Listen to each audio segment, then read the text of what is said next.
Oh, just right here. Actually, they just put me right here, so Really? nobody push. Oh, I got it. Okay, cool. All right. Yeah, because you're gonna be pushing against this equipment in here. Oh, right. Yeah, Oh, when it's that too whole crowded. thing. So that's what I'm here for. I'm in your way. Where was your coming? Oh, that's right there. I just meant when if they come by, then all of a sudden it's like all you. So, Yeah, but I would- see why you're. Yeah, right. but if I can, I will move back. If you can even just tuck under Yes. that. If you just move that for me, I will move back here, so I'm not in You're your the way. best. I don't want to be in anybody's way. I know why you're there. Yeah, but yeah, when they come in crowding the area, they're gonna be pushing against everything. How exciting.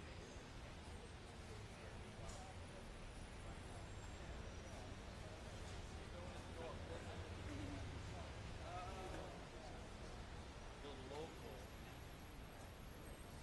would be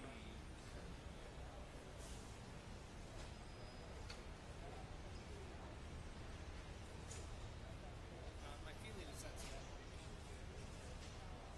yeah, I screwed it up a little bit, so if you just step back, we'll be in great shape. Yeah, no worries. But thanks for the heads up. Yeah, no The worries. reason. Yeah, if I don't see a crowd, I'm gonna move back.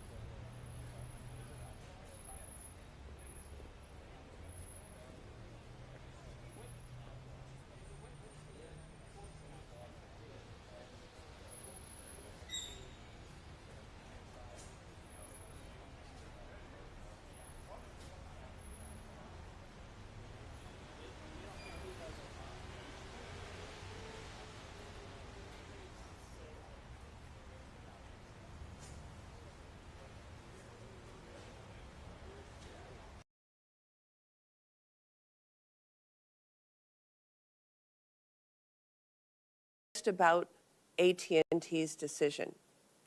Commissioner Gomez, you voted against both of these mergers. Can you share why you opposed them? Thank you for your question, Senator. I have had strong concerns about the strong arming by the FCC of these companies using its power over these merger approvals and transactions in order to delve into what's really private employment matters, completely unrelated to the transactions themselves. Traditionally, when the FCC has concessions as part of a merger review, it does so to address a harm that is caused by that particular transaction. The Paramount transaction had this voluntary concession to appoint an ombudsperson reporting to the president of Paramount to police concerns about bias and content. That is completely unprecedented. And I know what my colleagues would say. There was an ombudsperson in the Comcast merger. That ombudsman's job was to make sure that the corporation did not interfere with news decisions of the news division. That's completely different than saying you're going to become a bias monitor. So I had strong concerns about us using our authority in order to demand these types of concessions from the companies. Thank you. I yield back, Mr. Chairman. Thank you. Senator Blackburn.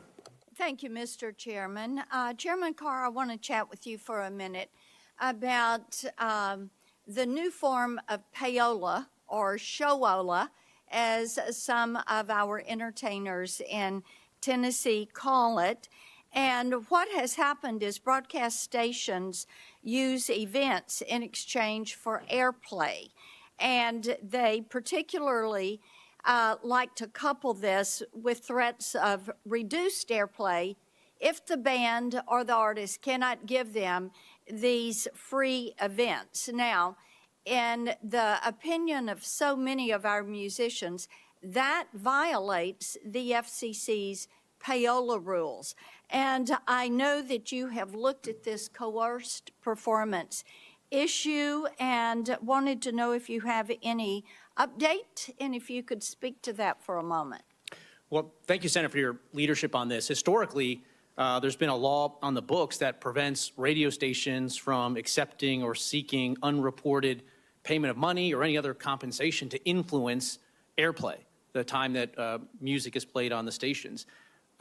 one concern that you brought to my attention early on, including through a letter earlier this year, is that a lot of radio stations are holding music festivals, and the concern that's been raised is that they are effectively pressuring musicians, that could be, ones that are well off or ones that are just getting started, to perform for free under threat that they may suffer airplay on radio stations if they don't do that. I think that's a concern. We issued an enforcement advisory right after being aware of this from you, and we are going to be and are investigating some issues around this. Thank you very much for that. Ms. Trustee, thank you so much for your time. Yesterday, we talked a little bit about the World Radio Communication Conference. And Ms. Gomez, I know last year you kind of struggled. You had 2 jobs on your plate, and it was hard to prepare for that. But Ms. Trustee, I know that it's going to be essential to prepare for it because it's going to be in China. So give me a minute about what you're going to do in preparation for that conference. Sure. Thank you so much for the question, Senator. Thank you for your leadership on spectrum policy. The WRC is a really important forum for the United States to promote American values, our economic competitiveness, and our national security. And thanks to the spectrum provisions in the Working Families Tax Cut Act, we now have the ability to develop a unified strategy where we're working and focusing on key U.S. priorities, and we can work with our international allies in advance to preempt those seeking to undermine U.S. interests in Shanghai, China. As I mentioned a little bit earlier, in 2023, at the previous World Radio Communications Conference, we didn't have this kind of legislative support. We didn't have auction authority, which really set us back. And so I think with the restoration of auction authority and a long-term spectrum pipeline, we are positioned to emerge from that conference with wins so that we're the leader in the next generation of communications technologies. Thank you. Staying on spectrum, Mr. Chairman, coming to you.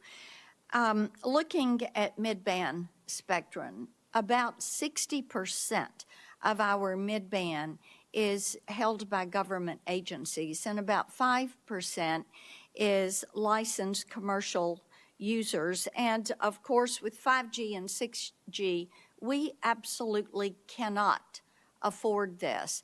So I have advocated for years for a full inventory of government spectrum licenses, and Senator Moran and I have had the Spectrum Inventory Act, and I think it's important for the record for you to speak about the importance of freeing up this spectrum, getting it in the hands of commercial users, and then also talk a little bit about how the FCC and NTIA, which is responsible for the inventory, can work together and move this auction forward, that 800 megahertz that the big, beautiful bill allowed for. Well, thank you, Senator, for your leadership on this. I agree that we have to have a balanced spectrum policy. And if you step back, though, particularly over the Biden years, we sort of walked into a bit of a cul-de-sac where we're over-leveraged to some extent with respect to unlicensed spectrum, with respect to shared spectrum, and to some extent government spectrum as well, because we have a very small sliver of spectrum that's truly exclusive use, high power, the type of stuff you want to build 5G and 6G on. So that's what we're addressing in the near term, particularly in the C-band, and working very well across the administration. The NTIA administrator, Ariel Roth, is doing a fantastic job. They're going to be identifying some additional bands for us to move on. But I also think, to your point, we have to make sure we have intensity of use of spectrum, not just build out. One of the things we push for is to encourage providers to make sure they're actually loading their spectrum up. And again, I think that's part of why you see AT&T now, quickly putting new spectrum on 23,000 cell sites. And I should say, in terms of the wireless services, I was a bit surprised to see some of the remarks earlier. If you look at the data, the prices for wireless phone services are actually down 2% year over year. In fact, they're down 5% over Biden era highs. It's not where, we want to keep driving down by eliminating inflationary prices, but we're heading in the right direction. We just have to keep at it. Thank you. Thanks. Thank you. Senator Lujan.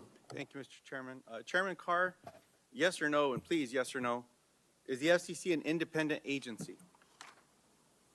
Senator, thanks for that question. I think that yes or no is all we need, sir. Yes or no, is it independent?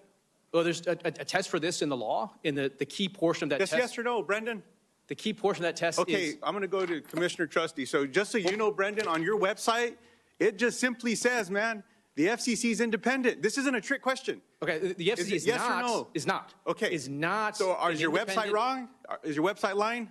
Possibly. The FCC is not an independent agency. Okay, can I read this to because- you? The FCC's mission on the homepage of the FCC, man. An independent U.S. government agency overseen by Congress. Is that factual or is that a lie? The FCC is not formally an independent Is agency. this true or is this a lie? I'm happy to answer your question. Okay. The sine qua non Thank you, of thank you, Chairman. I'll independence get back is to you. being Chairman- removable by the president. Chairman, I have a little bit of time. I'll get back to The you, FCC is sir. not an independent agency, formally speaking. Appreciate you saying that and being honest with the American people. Commissioner Trusty? Senator, thank you for the question. The president is the chief executive vested with all executive power in our government, and FCC commissioners are not, we do not have for-cause removal protections, which means that we aren't independent. So is your website lying? I can't speak to the website. I've not seen that. You all are the commissioners in charge of this place, right? So this stuff has to be approved by one of you. If this is lying, then you should just fix it. Let me just say that. That wasn't even my gotcha question. I'm surprised that I burned up 3 minutes talking about this damn thing. Commissioner Gomez? Yes, and we should be. I appreciate that. Well, Mr. Chairman, if I could just submit the printout of the homepage of the FCC into the record, man, it says it's an independent agency, and if it's not true, then change it. Without objection. I appreciate that, sir. Chairman Carr, with that being said, does Congress need to clarify that the FCC is an independent agency? But it's up to Congress to pass any legislation. The Constitution is clear that all executive power is vested in the president, and Congress can't change that by legislation. Yes or no, is it appropriate for the FCC to revoke broadcast licenses based on the viewpoint of the licensee? It's appropriate for the FCC to take action under our public interest standard and hold broadcasters accountable to things like broadcast hoax, news distortion, localism. Those are things that we should be taking action on and enforcing. Commissioner Trustee, same question to you. Is it appropriate for the FCC to revoke broadcast licenses based on the viewpoint of the licensee? Senator, my job is to enforce the law as it relates to broadcasters. Broadcasters have public interest obligations, and that it relies on a case-by-case basis. As you know, the FCC does have the authority to revoke licenses, and the conditions for which are spelled out in Section 312 of the Communications Act. Commissioner Gomez? Absolutely not. The First Amendment applies to broadcasters regardless of whether they use spectrum or not. And the Communications Act prohibits the FCC from censoring broadcasters. We should not be revoking licenses based on their viewpoint. In fact, what we should be doing is ensuring more viewpoints, because if you don't like speech, the answer is more speech. I appreciate that. I think that's something that this body would agree with. Chairman Carr, you supported the broadband label that the FCC adopted back in 2022, is that correct? Yes, Senator.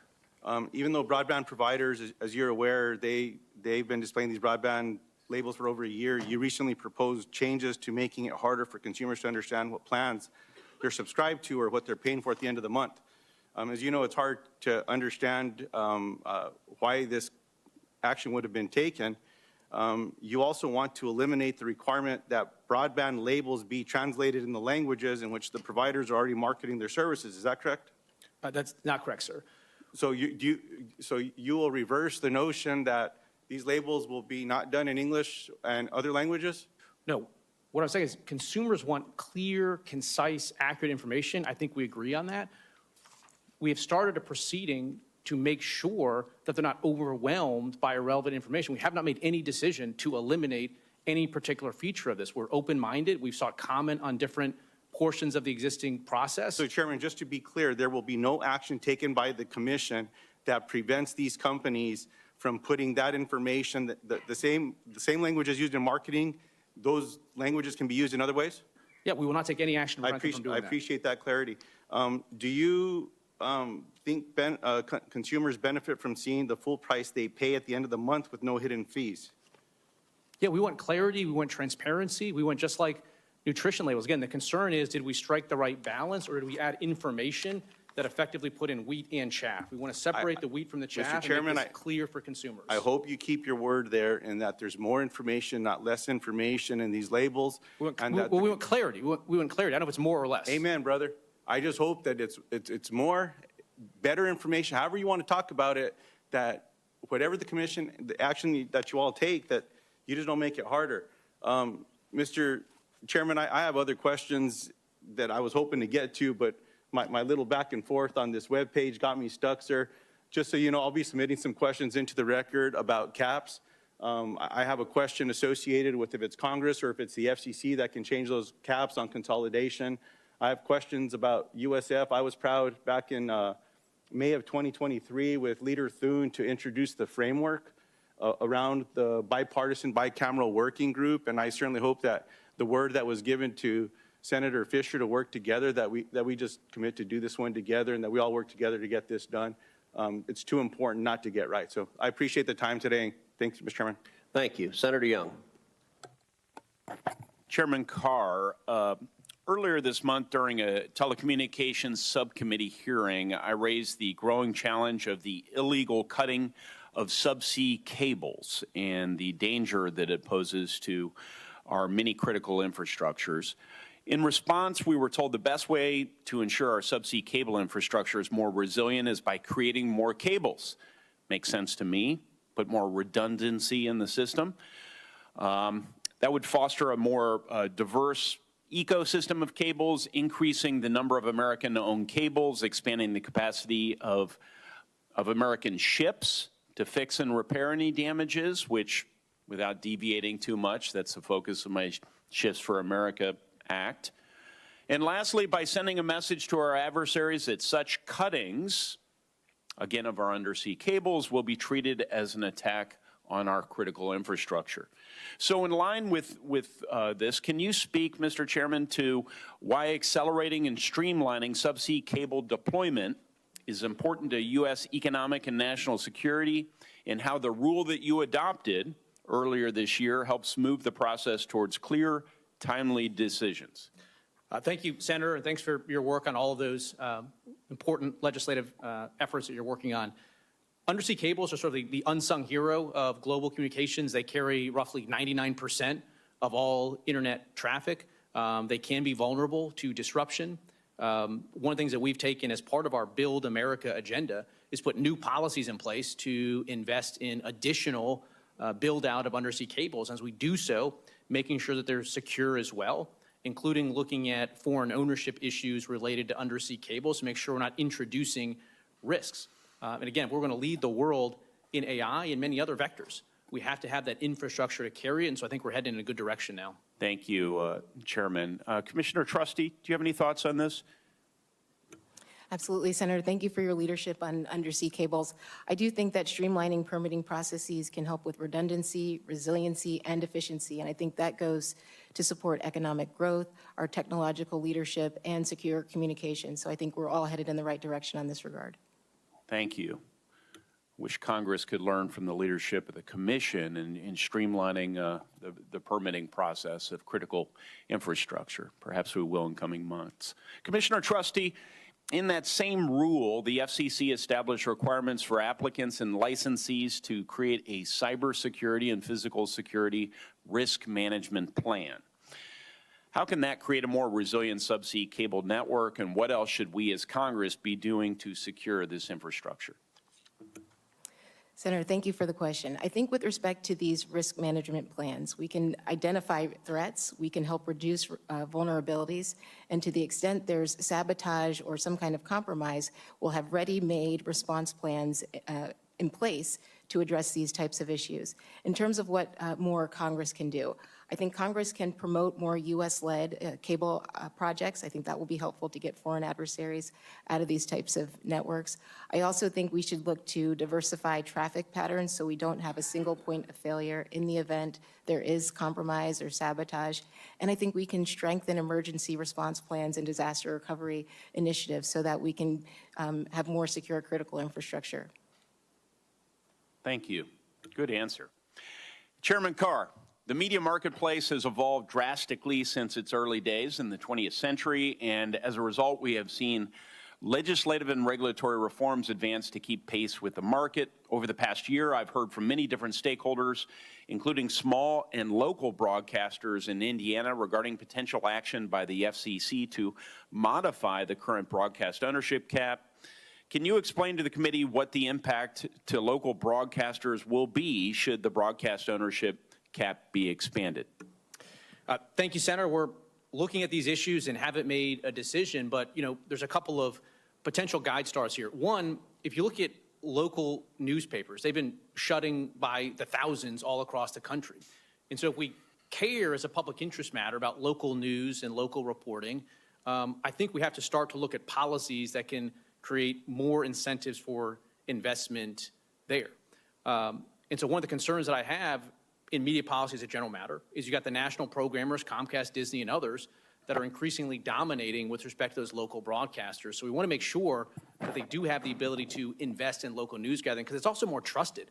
Local news is more trusted than the national media that's out there. And so we're balancing a couple of different policies there, and we'll see where we land. I completely agree with you. It's not just a matter of trust, however, it's also a matter of content. I think most everyone would agree.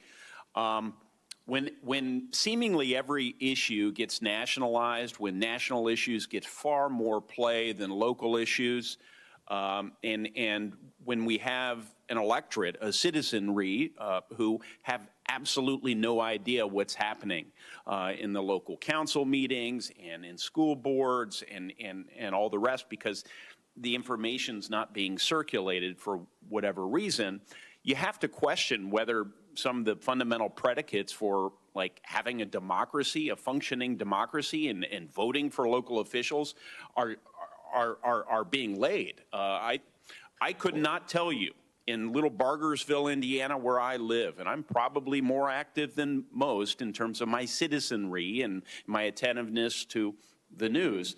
But I could not tell you what's happening at the local school board and all the rest. Yet I still show up to vote for these local offices. My own approach is to skip those that I know nothing about. But it's, I think, an indictment on our news ecosystem, and it may take some intentionality to fix it.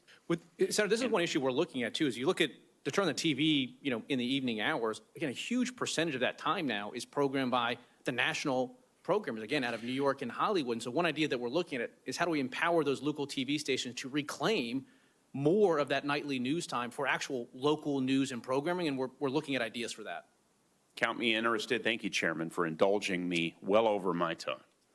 Thank you, Senator Young, and I will say I'm glad the Senate does not follow your philosophy on voting. If senators did not vote on things we know nothing about, there might be a number of votes without a single yay or nay cast. Senator Kim. Thank you, Chairman. Thank you to the three of you for coming out here. Chairman Carr, I guess I just wanted to start with you. I was confused after hearing your response to one of my colleagues about the status of the FCC. I want to read you a quote here and see if you agree with it. Congress long ago determined that the FCC an independent expert agency. Is that correct or not? Senator, there's been sort of a sea change in sort of the law and the approach since I think I wrote that sentence, I'm assuming, since you gave it to me. You said it in front of Congress. Right. The view has been that the Communications Act was passed in 1934, 1 year before Humphrey's executor, and so Congress did not include in the Communications Act for-cause removal of FCC commissioners. So I can be fired by the president for no reason or any reason at all. The theory had been that courts would read for-cause removal into the statute, and that was the basis for that viewpoint. I think now it's clear that that's not the case. And so formally speaking, the FCC isn't independent because we don't have that key piece, which is for-cause removal protection. So when you're talking about all power vesting in the president, I just want to read this a little more because you're saying not just that it is an independent agency, but you're saying that Congress did not want these technical decisions to be made in a haphazard manner or based on misinformation or short-term political interests. You specifically said it placed the authority outside of the executive branch for a reason. So you were not just stating what was the law at the time. You were stating the benefit that comes with the independence. So I guess I'm just trying to get a sense from you. If you don't think that the FCC is independent, then is President Trump your boss? President Trump has designated me as chairman of the FCC. I think it comes as no surprise that I'm aligned with President Trump on policy. I think that's why he designated me as chairman. But ultimately, do you consider him your boss? Ultimately, well, President Trump designated me as chairman. I can be fired by the president. The president is the head of the executive branch. The decisions of the commission. So he's your boss. Look, the decisions of the commission are going to be based on a vote of the three of us right here. So there are some things that are different about that. And our decisions are going to be based on the facts and the law and the record. You swore an oath when you came into your job, right? Does the oath have the word president in it? Senator, again, I'm not tracking this line. What I'm saying is every decision Do you that we make. remember the oath that you took? Yeah. You swear an oath to protect what? Sir, every single decision What we is make it that you're protecting? in this job, we're based on the The facts, Constitution the of law, the and United the States. record, I'm just, look, consistent- this is not consistent a with the test here. Constitution. I'm just trying to get a sense of how you're trying to operate here. So I guess I'd just like to be a little bit more direct here. Have you ever had a conversation with the president or senior administration officials about using the FCC to go after critics? Well, first of all, Senator, I don't get into the specifics of conversations that I have Okay, well, with the let me president. reframe it then. Would it be appropriate for the president or senior administration officials to give you direction to pressure media companies? Look, Senator, I'm not going to get into hypotheticals. What I can tell you, Well, again, look, is the decisions easy by the answer commission. is no. The decision of It's the not a com- hypothetical. It's literally just trying to determine whether or not you are understanding your job being belonging to the American people. Trump is not your boss. So the the- American people are your boss. The basis and for here's the just commi- one example I want to the give on basis this. for the This is commission why- decisions are going to be based Let me on finish, a vote of Let the me three of finish us. my comment here, okay? The reason I raise this is because whether or not you had that conversation in the Oval Office or on a phone call, what we do is we see it all out in front. On August 24th, Trump wrote, ABC and NBC fake news. They are simply an arm of the Democratic Party and should, accordingly to many, have their licenses revoked by the FCC. I would be totally in favor of that because they are so biased and untruthful and an actual threat to our democracy. So this is not hypothetical, like you said. He did intentionally try to pressure you and direct you to be able to use your power in the FCC against media companies that he thought were biased against him. So that's why I just want to say, this is not hypothetical. This is not theoretical. This is real. And I was trying to get a sense of whether or not you thought this behavior was appropriate or not. And your failure to be able to directly dictate a line and show that there's integrity in this process concerns me because before the FCC comes all of these decisions. All of these decisions. And when you cannot tell me directly that Trump is not your boss, that the American people are your boss, I do not trust you that you can make these decisions with the independent mind that is needed and directed by Congress. And with that, I'll yield back, When we make Chairman. decisions at the commission, it's a vote among the three of us. It's a product of the three of our votes, and we all can suggest edits and change items, and you can see for yourself the bases in reasoning for it. So would it That's be subject to appropriate judicial then scrutiny. for the president to try and remove and replace any commissioner because he disagrees with the decisions made by that commission? The president can remove any member of the commission for any reason or no reason I at know all. that, but do you think that's appropriate? It's up to the president to decide. Okay, well then we got your answer. With that, I'll yield back. Thank you. So I would note Senator Kim asked multiple questions about whether it is appropriate for politicians to try to pressure the FCC to silence their critics. My answer to that is unequivocally no, but that happens to be my answer whether those politicians are Republicans or Democrats. And I'd like to now enter into the record a letter dated April 11th, 2018, and it was directed to the then chairman of the FCC, Ajit Pai.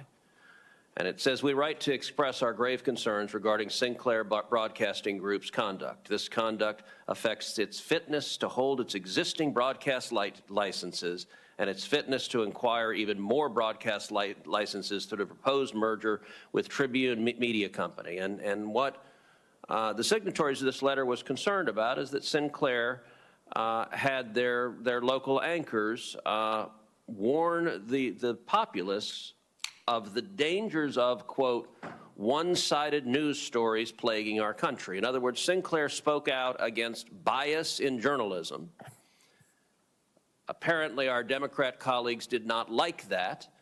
And in writing, they urged the FCC to strip the licenses and block the merger. And this letter is signed by Maria Cantwell, by Patty Murray, by Ron Wyden, by Richard Blumenthal, by Bernie Sanders, by Tammy Baldwin, by Tom Udall, by Elizabeth Warren, by Ed Markey, by Tina Smith, by Jeff Merkley, and by Cory Booker. And so I am going to enter this letter into the record without objection. It is so entered. And I would point out the principles ought to apply to both sides evenly. I appreciate your comments. Could I say a quick rebuttal here?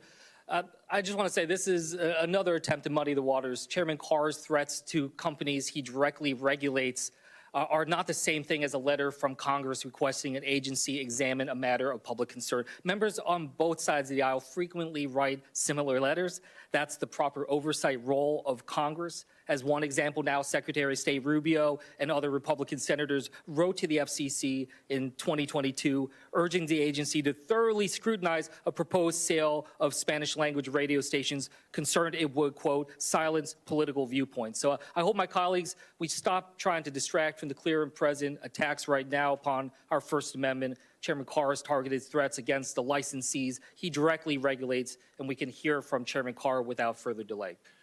So Senator Kim is factually incorrect. This letter is calling for the FCC to block the licenses, to block the merger, because the Democrats who signed this disagreed with the content on that station.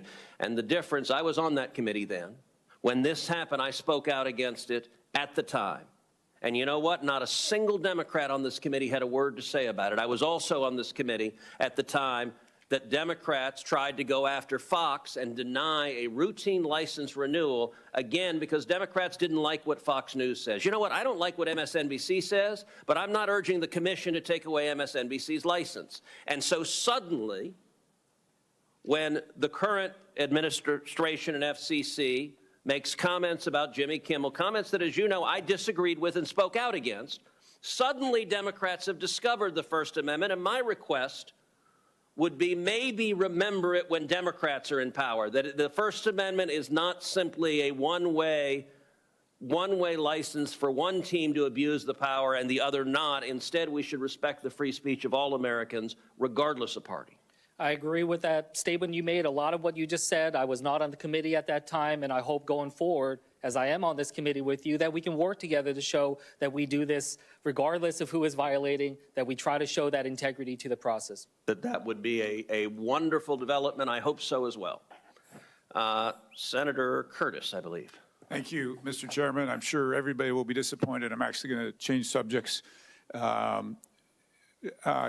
Chairman, you were good enough to come to my office a few days ago, and we talked about Section 230. And in that meeting, I tried to bifurcate. I know a lot of people, when you hear 230, think of censorship. And for a minute, just set that aside. I'm not going to try to solve that. That's a very complex issue. But you and I talked about algorithms. And for those who weren't there, the analogy that kind of comes to mind is the digital billboard. Originally, social media companies were to provide the venue for a digital billboard. Somewhere along the line, that model changed. We compared it to the post office. If the post office is delivering a letter from you to me, we obviously don't hold them responsible for that content. But if the post office opened that letter, read it, and then said, we're actually going to send this to 100 million people, that's a different conversation. So my question for you is, from your perspective, are we underestimating the dangers of algorithm-driven content? Well, Senator, thank you for the question. I've gone back since our meeting and taken a look at your legislation again, and I'm happy to continue to sort of meet and discuss with you on that. I do think I've expressed concerns over the years about how courts have sort of misinterpreted and given expansive new readings to Section 230 that aren't in the statutory text, and I think there's some of those issues in your legislation as well that are worth looking at. Thank you. And to kind of, here again, bring everybody else up to speed that hasn't had the chance to do that, the question is, should Section 230 protections apply to social media companies that employ harmful recommendations or cause harm by their recommendations, going beyond just the digital billboard, but actually taking those now and sending them out to hundreds of millions of people? Yes, Senator, and there's a debate to some extent in the courts as well about part of Section 230 that talks about platforms being liable if they've contributed, even in part, to the development. And this is sort of a live issue, is how does algorithms play into the contributed in part portion of that analysis. Yeah, and as everybody here knows, Section 230 goes decades and decades back. And I think it's clear to say we didn't really see the world that we're in today. And so I just introduced that to you and to others as something that we need to start thinking about. Also, when you were in my office, we talked about permitting reform. And would love to ask you, you've had a chance to think about this, what's the role of Congress in assisting you in your permitting reform goals? And what can we be doing on our side to make sure that we can actually complete these projects in a responsible way that are so important to you to complete? Well, thank you, Senator. Look, I think there's no question that it costs too much and it takes too long to build out not just broadband infrastructure, but almost any infrastructure in this country. And I think that's probably one of the most significant economic development efforts that this Congress can do, is to continue to codify and streamline permitting regulations. We have a proceeding underway at the FCC. We're looking at NEPA, the environmental regulations, and how perhaps they've been misapplied in onerous ways over the years. We're looking at state and local requirements where potentially their fees and permitting structure might not align with the cost-based approach that we've used before. But we have to get back to turning dirt, and this is going to be an important work stream for us. Commissioner Trustee, how do you see permitting reform, and how important is it that we figure this out? It's essential. It's essential to meeting our universal connectivity goals. You know, as the chairman mentioned, we've been working on simplifying rules, reducing regulatory burdens on businesses, and streamlining licensing and permitting processes to better advance broadband providers' build-out efforts. So we're looking at pole attachments, making those processes more cost-effective and transparent. He mentioned environmental and historic reviews, making sure that those reviews are more predictable and efficient. And we're also looking at opening up access to rights-of-way, another barrier to deploying broadband and connecting homes and businesses across the country. Commissioner Gomez, do you agree with your colleagues? Senator, I think getting access to affordable broadband is as quickly as possible is very important. I'm pleased that on our side, this seems to be a bipartisan issue.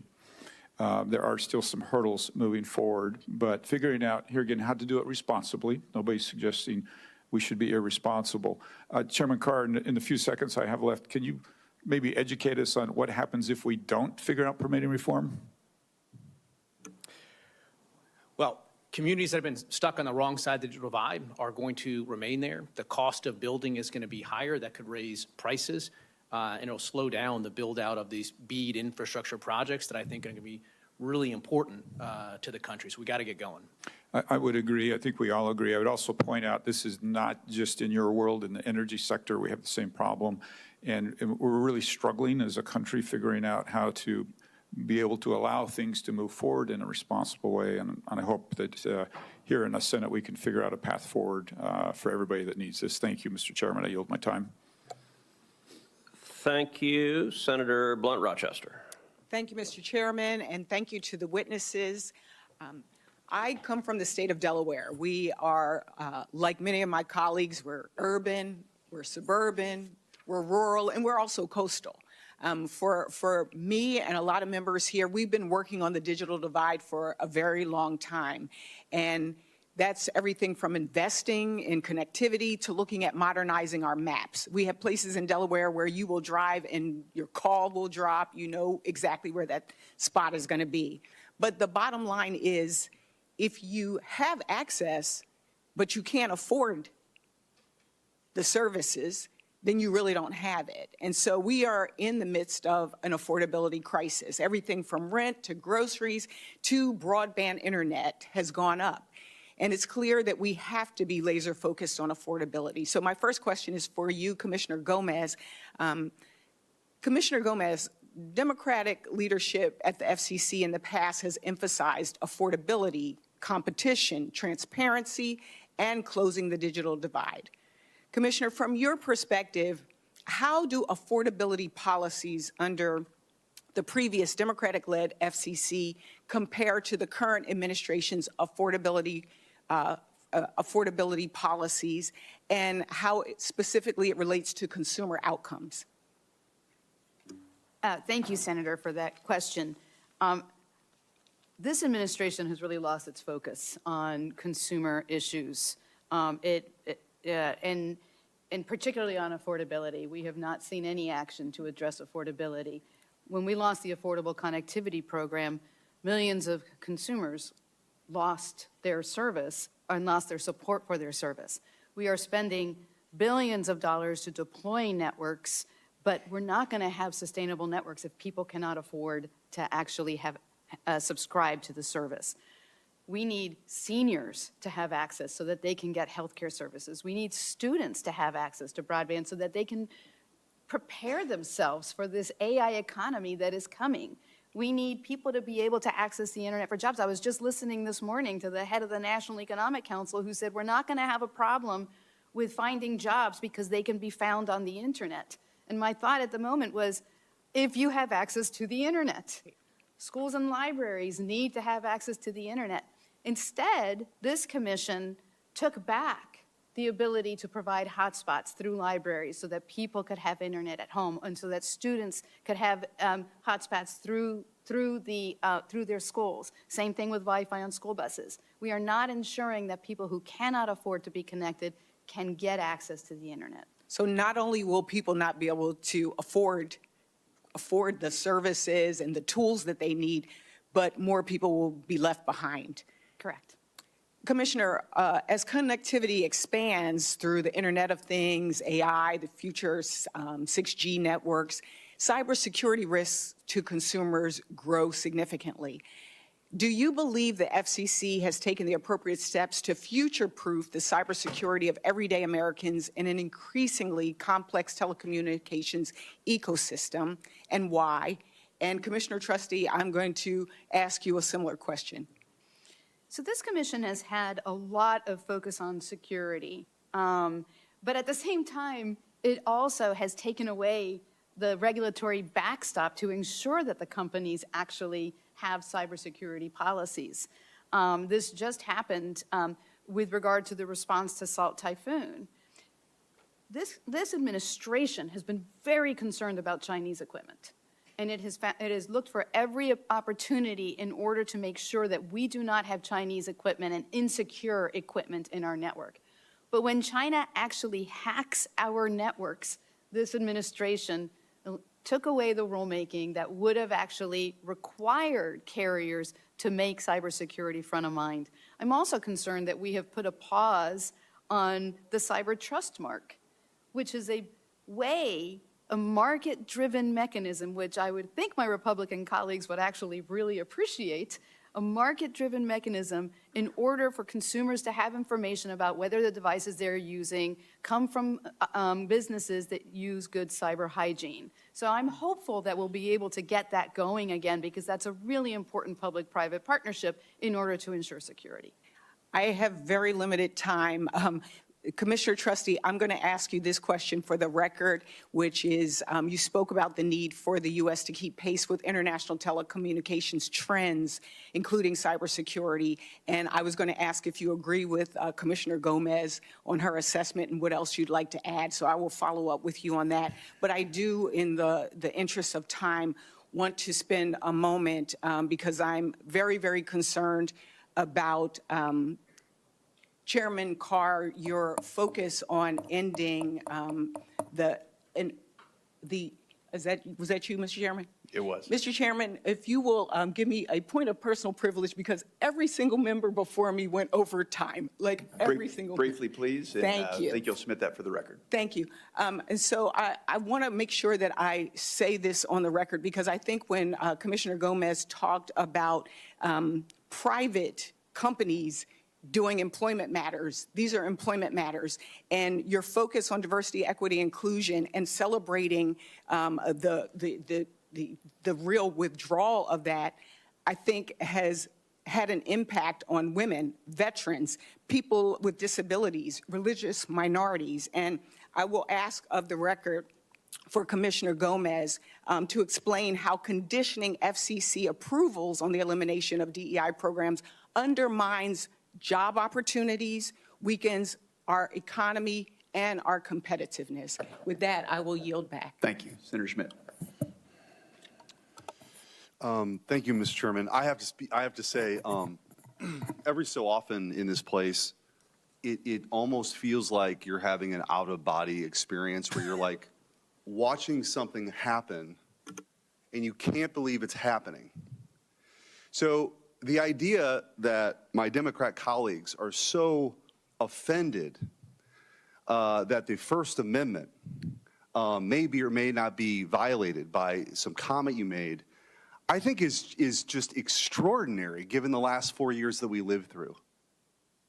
I happen to know something about it. I filed the Missouri versus Biden lawsuit that a federal judge ruled was the most massive attack against free speech in U.S. history, where entire agencies, and we sat through the depositions, were weaponized against the American people on the instruction of the federal government, and not just one agency, but a leviathan of agencies that had words and phrases that you shall not utter in the United States of America or you are censored.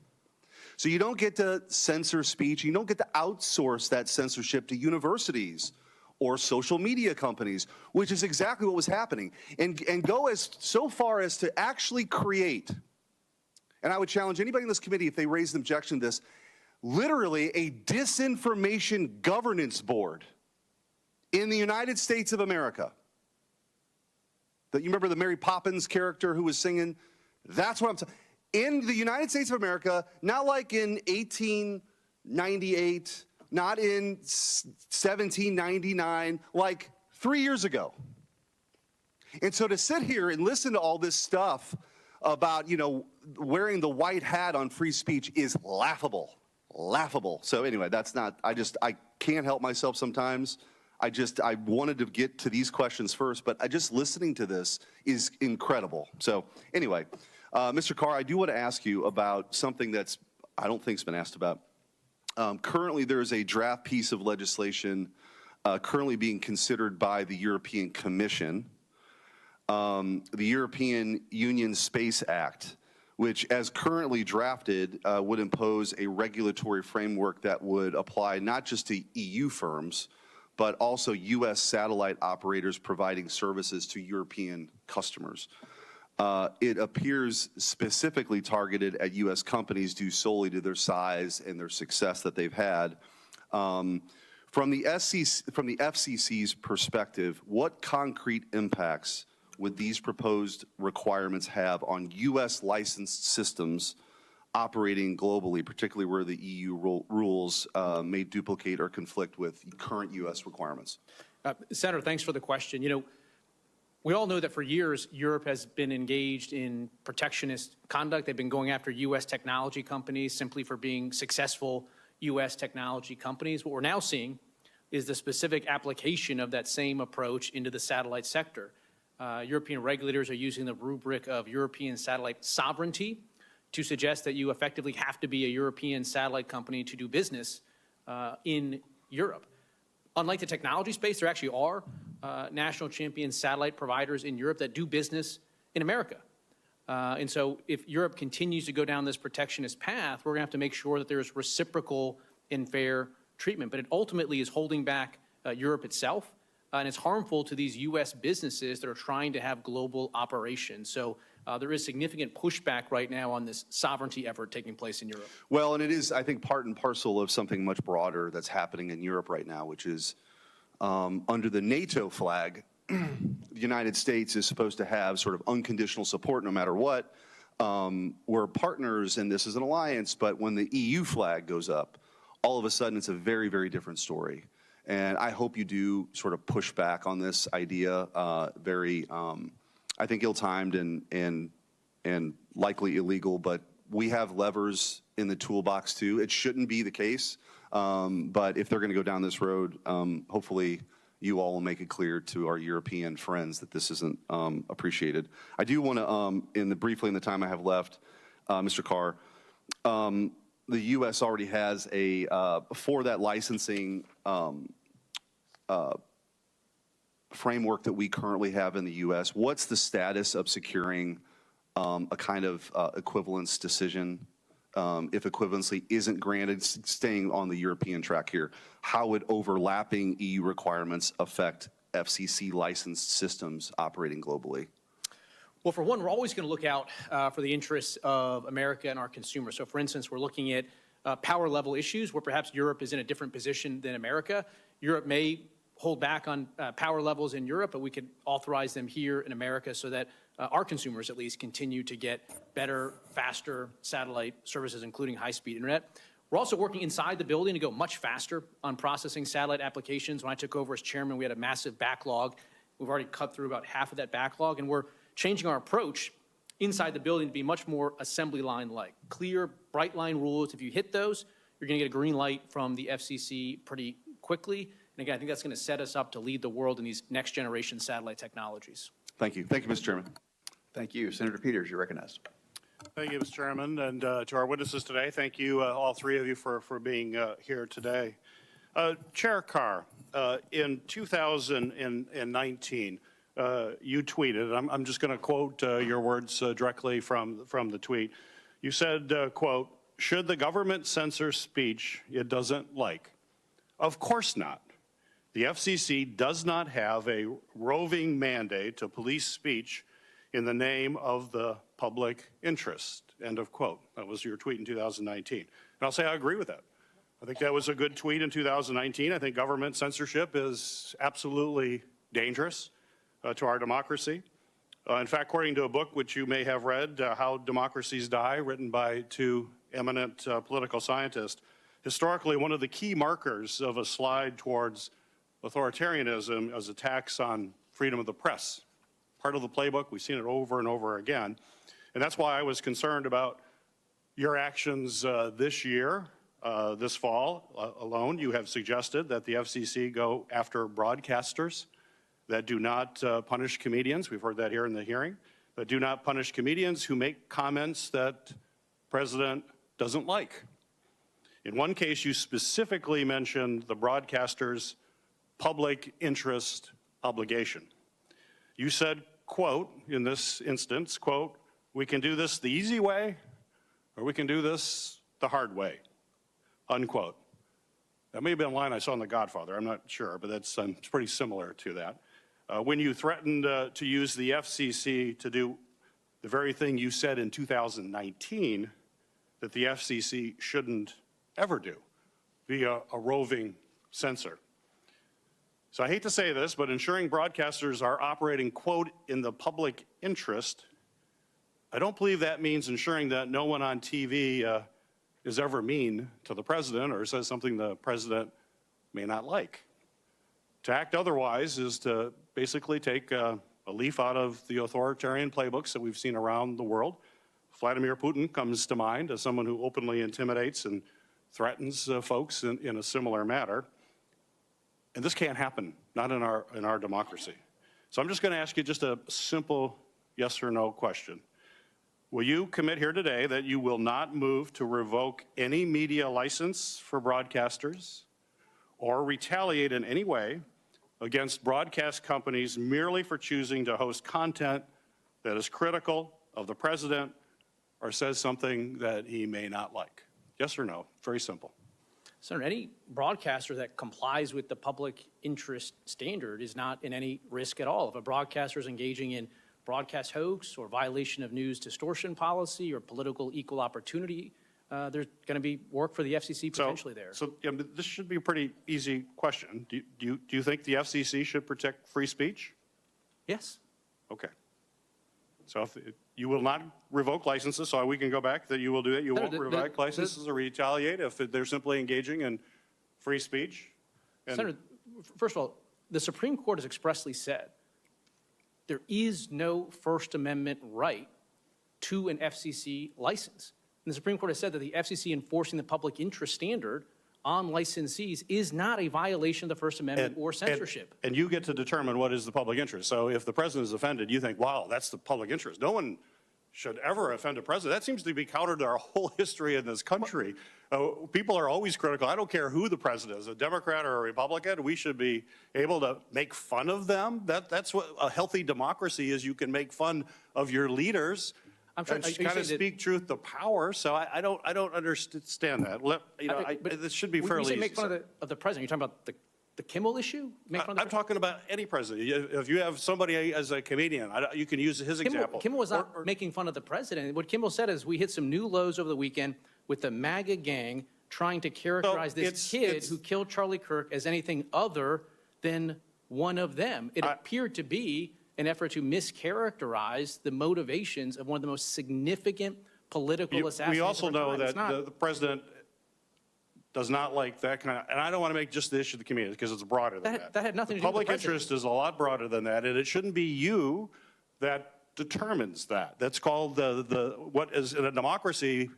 People are free to, Senator, they're free Congress- to say things that you may not like, I may not like. But, Senator, but that's why Congress- we always defend that. Well, I'm Congress running out of passed a time law- here. but Congress passed a Commissioner law Gomez, I'm running charging out of the time. FCC Commissioner with Gomez. enforcing the public interest standard. If they want something different, then they need to Mr. change the Carr, law. I've got limited time here. Senator's time. Commissioner Gomez, could I have a few moments, Chair, given the filibuster here?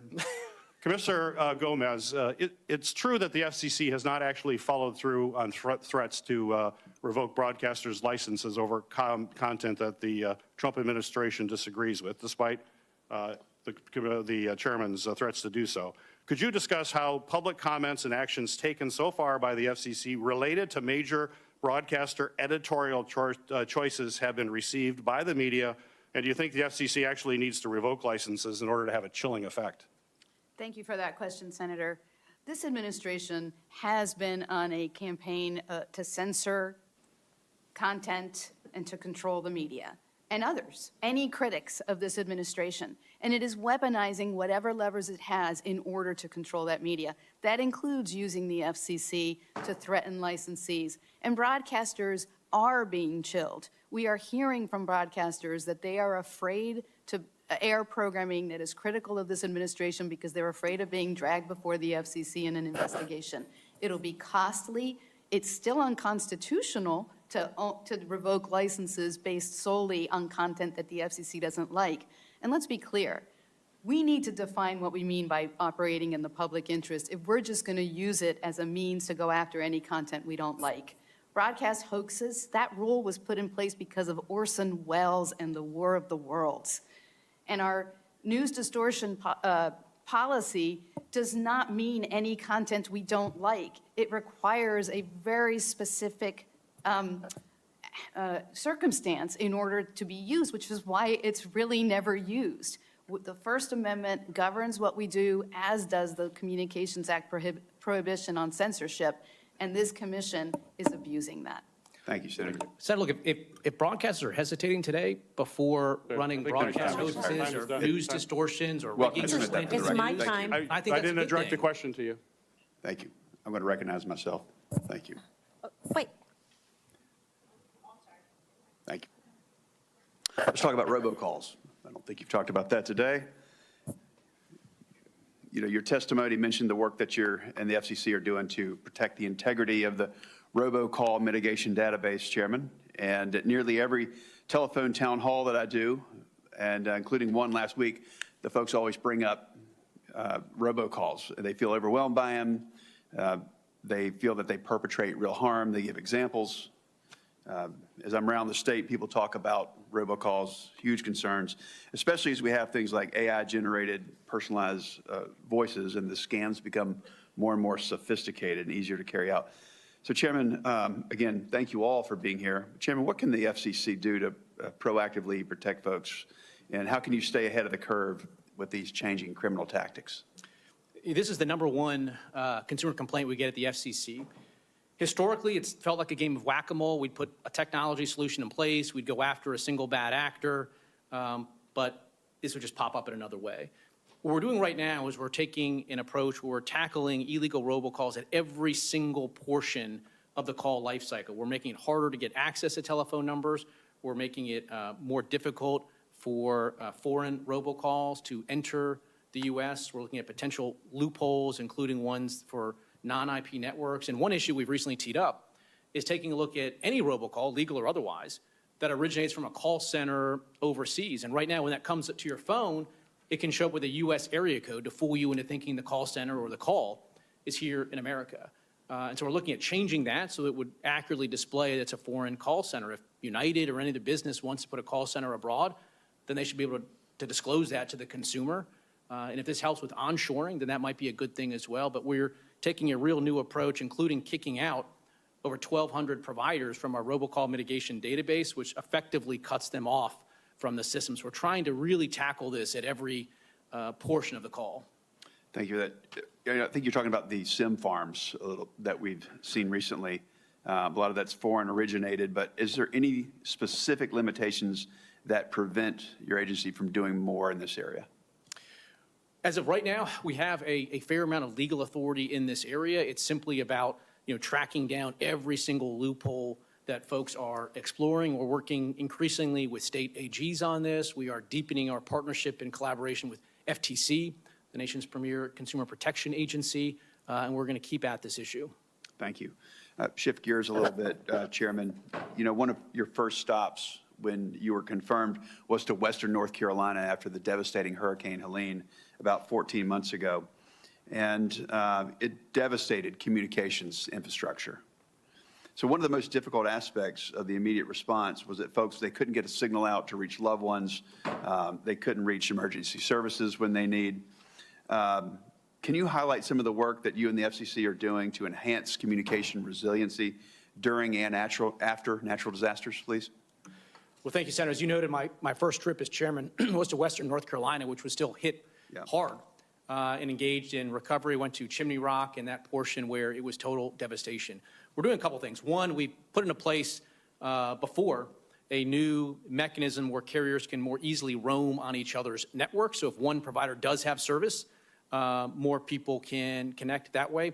We're also looking at recovery efforts. What you see is oftentimes the telecom networks will survive the initial storm, but as power and road crews come in to clear the way, they can cut lines. And so we've been working to make sure that those different portions of the recovery crews are collaborating better and communicating so that they don't step on each other as much. And there's a range of additional actions we're taking to harden the networks. Commissioner Trusty, how will the FCC's Build America agenda increase network resiliency? I think we talked about that in the office a little bit. If you'd like to elaborate, please. Sure. Thank you for the question, Senator. We're doing a lot through the Build America agenda to enhance network resiliency. We're embracing new technologies like satellite connectivity. So we're doing a lot to overhaul our Earth and space station licensing framework to expand access to satellite connectivity, which can help enhance redundancy and resiliency. We're also pushing forward the IP transition. So we're streamlining copper retirement processes and legacy service discontinuance requirements to make room for IP-based networks that are more reliable and more resilient. We're also doing a top-to-bottom review of our emergency alert systems to make sure we can get Americans the information they need that's potentially life-saving in emergencies and disasters. I think all of that is covered under the Build America agenda. Great work. Is there any way that Congress can be a better partner in that mission that you're working on so diligently right now? Sure. I think it all goes back to permitting reform. When networks are destroyed or when they're compromised, not having to work through permitting delays and other bureaucratic issues is really helpful when trying to restore these communication services for Americans. Yeah, thank you all. Senator Rosen, you're recognized. Thank you, Mr. Chairman. I want to remind the witnesses here today that the Constitution stands. The Constitution overrides regulatory bodies. The First Amendment is what we base our communications on. The Constitution and the Bill of Rights stands above all. I'm going to build a little bit upon what Senator Peters talked about and others did too, because I am worried about a threatening environment for our media.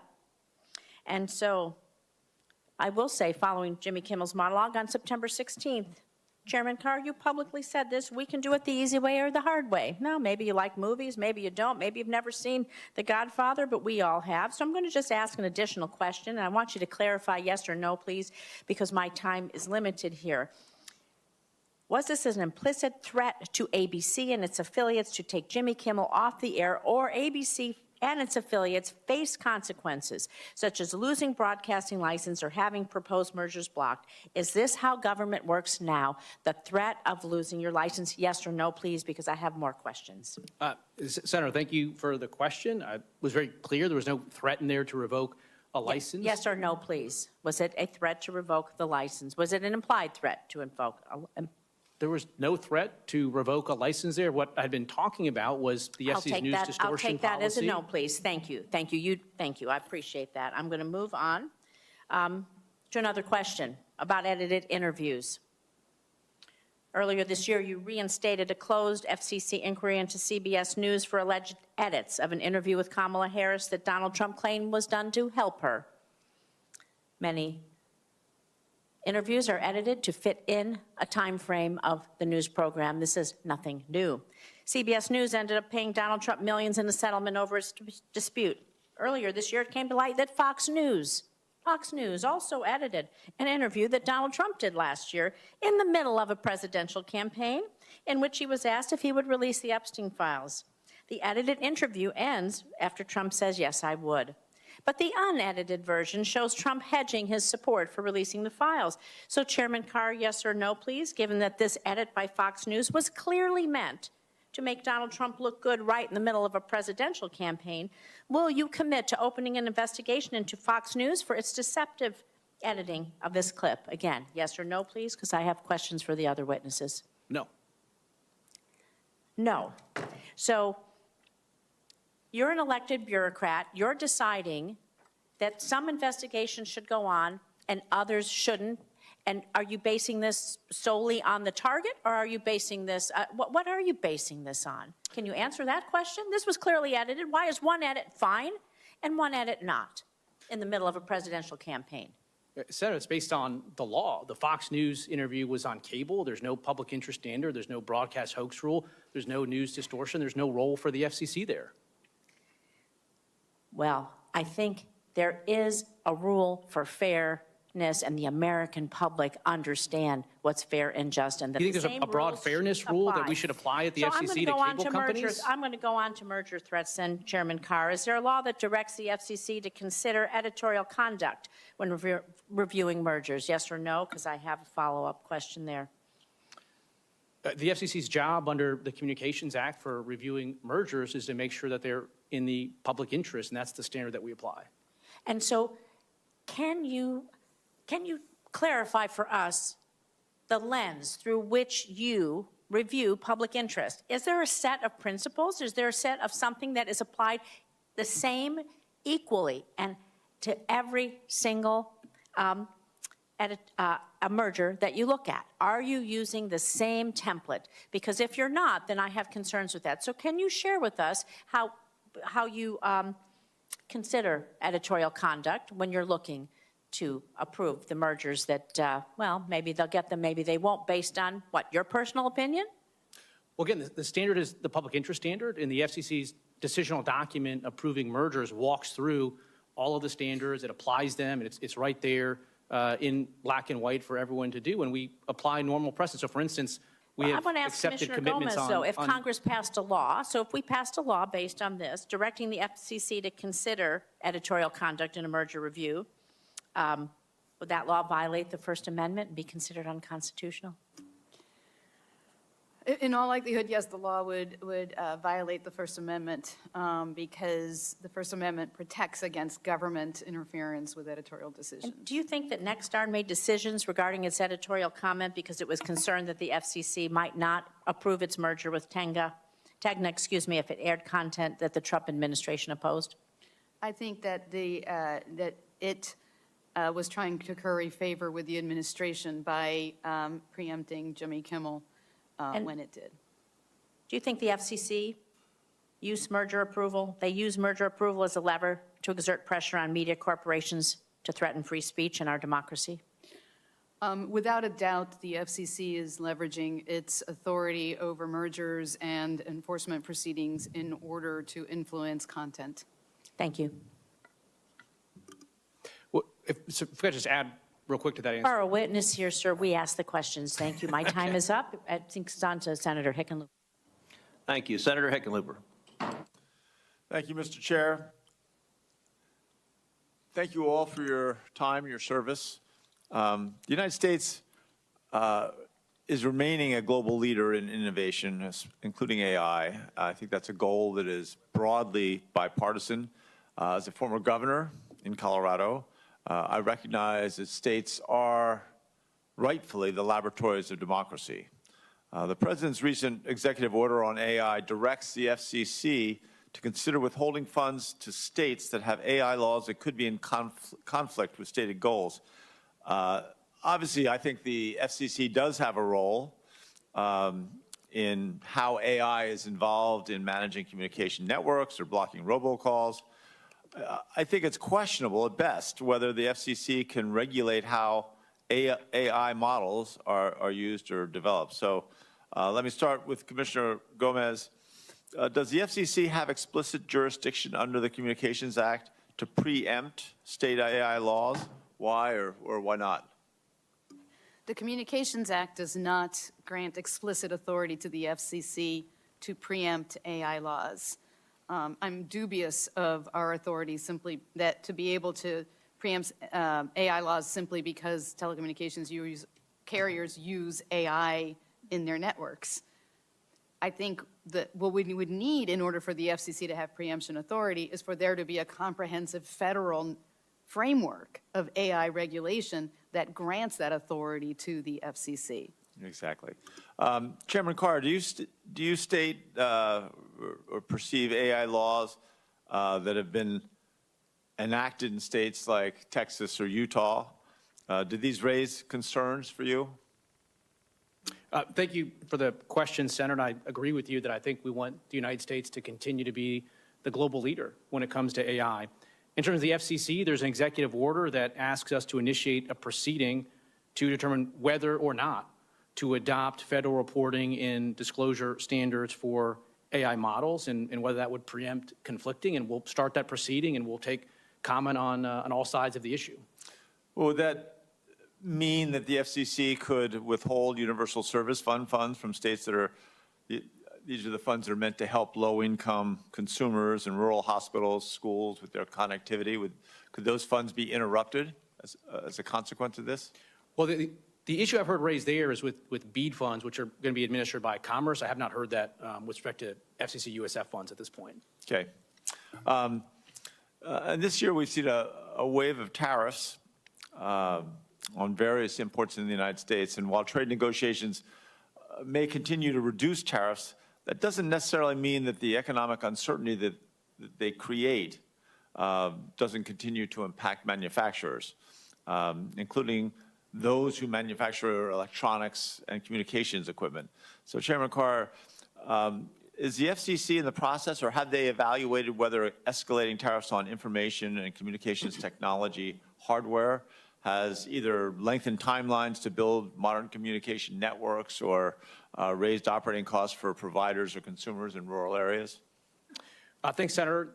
In terms of hardwares, BLS CPI data shows that prices for smartphones themselves are down 7%, are down over 7% year over year, and so we're not seeing a negative impact in that sector at this point. So I was thinking more of building out the networks, the towers and the other communications equipment. I think if we'd see it there, we potentially would have seen it in all forms of equipment. That's the data set that I've seen. But look, generally, we are trying to find ways to drive down the prices for these services. Good. Glad to hear that. And then the last question for you, Chairman Carr. In 2021, the Marshall Fire really devastated Boulder, Colorado, forced countless number of families to evacuate their homes. The Marshall Fire and numerous other disasters across the country has really shown a bright light on the key role that the federal government and first responders play in distributing key information during these types of emergencies. Oftentimes, that information saves lives. A lot of this includes, or should include, has included, the National Weather Service and the FCC.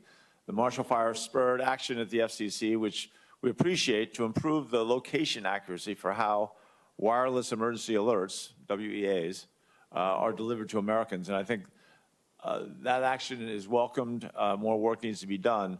But just to make sure our communities receive timely information during disasters, what message would you share, Chairman Carr, with Americans on the FCC's work to improve these wireless emergency alerts? Thank you, Senator. This is important, and we are pushing hard to always increase location accuracy. And one related issue to this actually has to do with GPS, and this is an issue where Chairman Cruz has been leading for a long time. A lot of the location data, some of it's cell site, but some of it is GPS, and it's a great system, but it's vulnerable.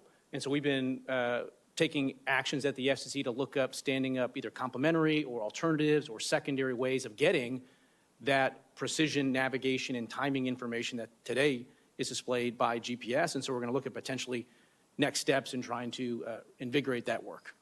I appreciate that. Thanks all three of you again for your service. I yield back to the chair.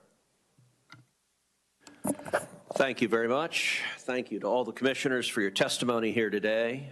Senators will have until the close of business on December 19th to submit questions for the record. The witnesses will have until the close of business on January 7th to respond to those questions. This concludes today's hearing. The committee stands adjourned.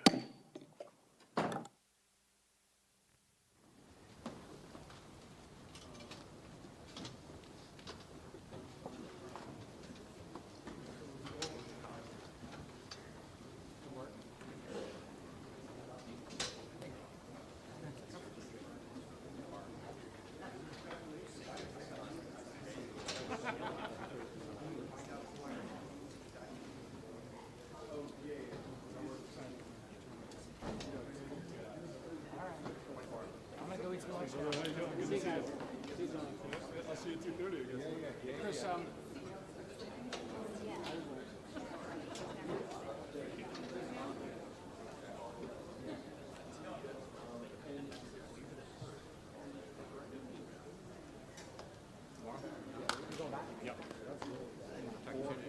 I'll see you, man.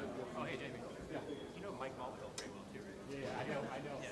We never connected. I don't know, because I didn't assume that everybody worked there. Everybody else. Yeah. I've known him since we were in basketball together. Grades. He went to a different Catholic grade school. That went all the way up to Central Catholic High School. They have great insight. Love the Pittsburgh connection. He is. I'm going to get him out here soon.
Space. Okay, there we go. All right.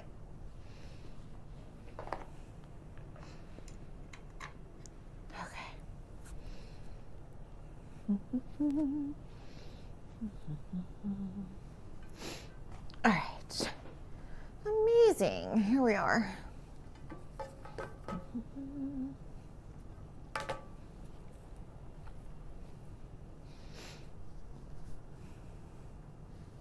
Hello.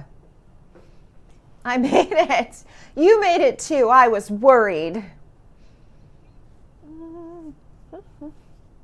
Yeah. Probably, maybe not so much of me. I don't know. I look enormous. It's not a flattering angle. It's not it feels low. Yeah.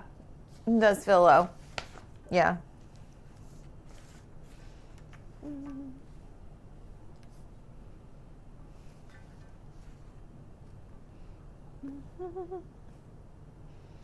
Okay, we've got a look live first. Okay. Half the sleeves, little bow. Okay.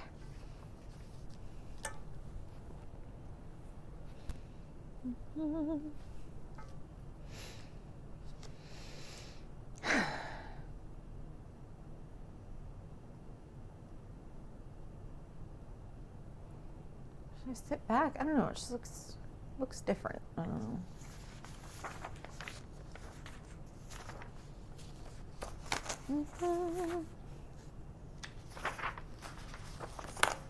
More travelers, more airplane seats, higher airfares, lower gas prices. It all adds up to the 22.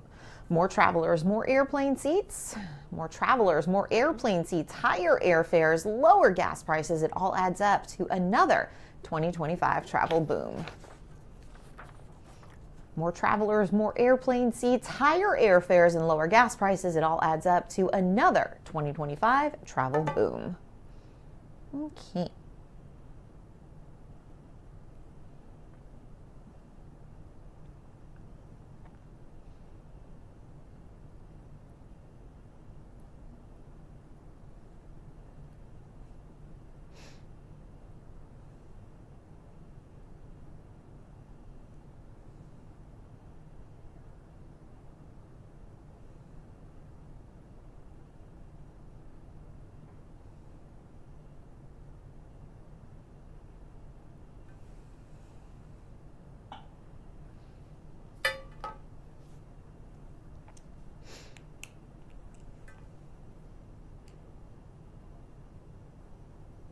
Oh, yeah.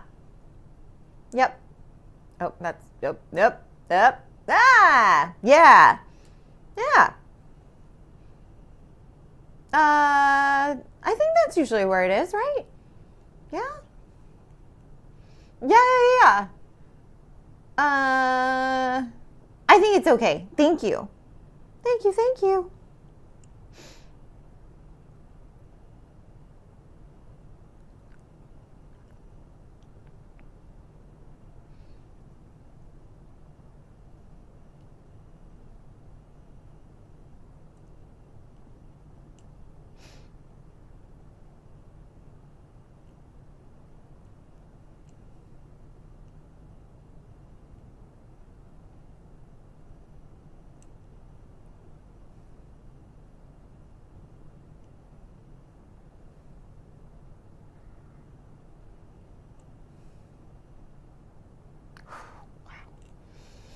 Yikes.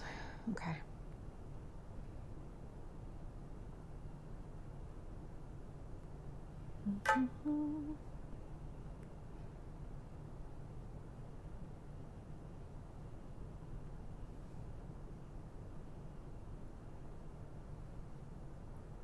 Oh, I'll go back to that. Okay. All right, 3 o'clock.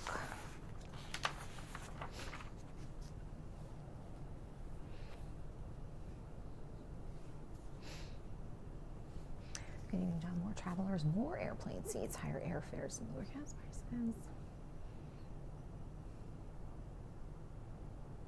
Oh, thank you. All right, let's go ahead with WECT. WECT in 3, 2, 1. Good evening, John. More travelers, more airplane seats, higher airfares, and lower gas prices. It all adds up to another 2025 travel boom. Americans aren't letting economic uneasiness stop them from hitting the roads, the rails, and the airports for the holidays. The uncertain economy is certainly not stopping them from holiday travel. This is yet another record season. AAA forecasts 122.4 million U.S. travelers will take a trip at least 50 miles from home during the end-of-year holiday travel period. That's up 2.2% from 2024. About 90% of holiday travelers, AAA says, will go by car, with the national average for a gallon of gas sitting below $3 thanks to crude oil prices down 20% from this time last year. In the skies, industry trade group Airlines for America anticipates domestic airlines will carry 52.6 million passengers between December 19th and January 5th, up 1.5% over 2024. Expedia's Melanie Fish says passengers who want to travel with minimal crowds should avoid the highest volume days. The busiest day for air travel is shaping up to be that Saturday right before Christmas. And then the second busiest day is shaping up to be the 26th, the day right after Christmas. Airlines for America predicts U.S. Airlines will add 72,000 seats each day of the holiday stretch. Sarah Kopit, editor-in-chief for travel news site Skift, says airlines have prepared for the rush as best they can, even as the nation grapples with an ongoing air traffic controller shortage. The airports and the airlines, they are confident that this season they'll be able to handle anyone who wants to come out and fly. And for those who delayed booking those holiday flights, Expedia's Melanie Fish tells me there are still seats available, but you should expect to pay for them. She also said some last-minute routes may have multiple legs and layovers, so make sure that the money you're saving is worth your time. In Washington, Karen Kefa, WECT News.